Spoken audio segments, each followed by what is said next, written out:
love the chase and the hunt, and I set the pace when I'm running. I always Namaste friends. In today is lecture 97 in the entire Python, and in Science Python this is chapter 8. So the good news is this is also just one part. It is not a two-part, it's just like one part. All right, and I think we are coming very close to the SciPy end, and I need to think of a different module. So I'm just thinking what I should be taking. So today's chapter is called Interpolation.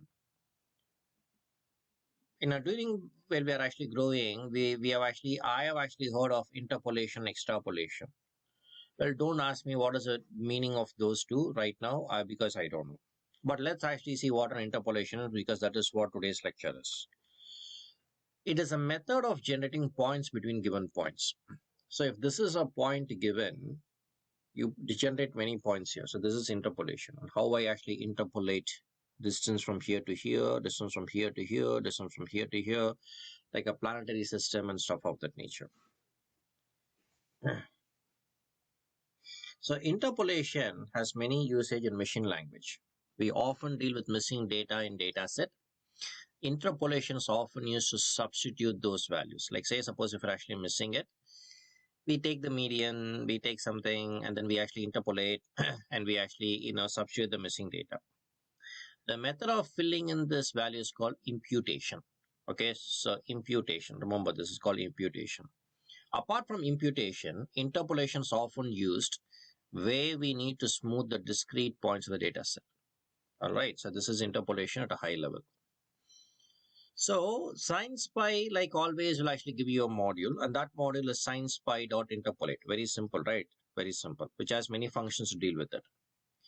So there is a 1D interpolation. So the 1D interpolation is one variable. It takes x and y points. It returns a callable function that can be called with new x and returns corresponding y.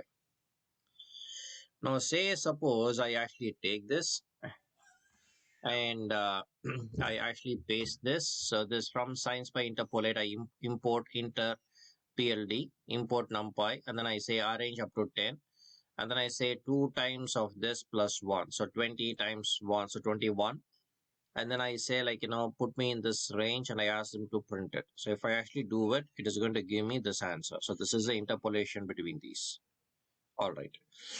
If you see XX should be in the same range as that of the old, meaning that we can't call interpolation function with values higher than 10 or less than 0 because we have given 10.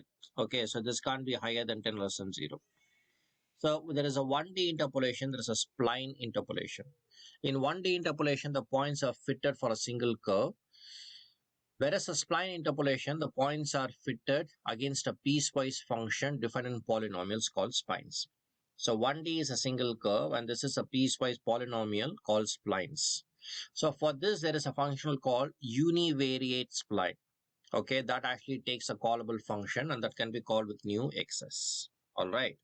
So 1D is just like, this thing, we found this thing. So for polynomial, this is the, it is this interpolation. Okay, spline interpolation. Now, if I actually take this, if I actually do this, so this univariate spline, import numpy, I have this, a sign of this, univariate, I have this, I print this. So it actually gives me this. So polynomial, so multiple, it's not like a single curve. All right. All right. Piecewise interpolation also. So the interpolation with radial basis function. What is a radial basis function? That is defined corresponding to a fixed reference point. Okay, that is defined to corresponding fixed reference point. The radial basis function also takes x's, y's as arguments and produces a callable function. It also takes us and produces this. So let's actually take this thing for the radial and let's actually run this. So if I actually run this, interpolate, import radial basis function, import this thing, I have this, and then I put this x-axis, y-axis, I print it, and if I actually see that, this is what I'm getting.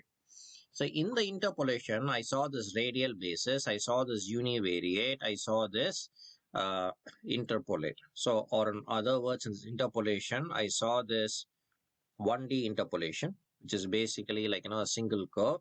Okay, one variable. I saw the spline interpretation, which is like, polynomial with splines. Okay, which is where the univariate came in. I saw this radial basis. All right, so there are three ways of interpolating. That's all, guys. I mean, that is all that I have for today. I trust you have actually seen my lecture, probably understood it, and probably liked it. If you have any questions, kindly contact me. I'll actually try to explain to you the best of my abilities. Like always, I'd like to thank two persons. One is you for giving me a golden time, and the other is my wife Jayashree, following me to follow my passion. Till we see next time, thank you, take care, and cheers.